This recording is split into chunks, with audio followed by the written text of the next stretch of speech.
Got new neighbors moving into this house there. Super nice people.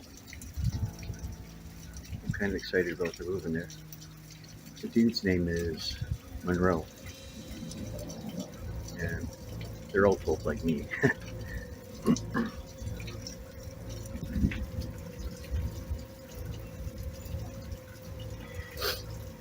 The people that moved out of here, out of that house, the windows at the front of the house, when it just illuminated from the lightning, that was the son, one of the older son's room. He was graduated, he was in his 20s, he worked. He's a very intelligent young man. But he refused to sleep in there. Summer, fall, winter, spring, even winter when it got cold, he slept out in his car because he claimed that room was extremely haunted and he was scared to sleep in it.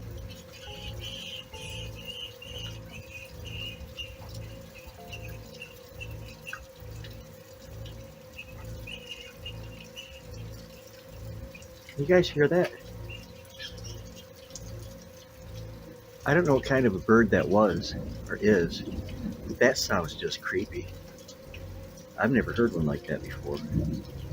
I hope you could hear it. Very strange. What happened from that direction just after I told you the story about the haunted room there? It sounded like it was over at the back part of the house there to me.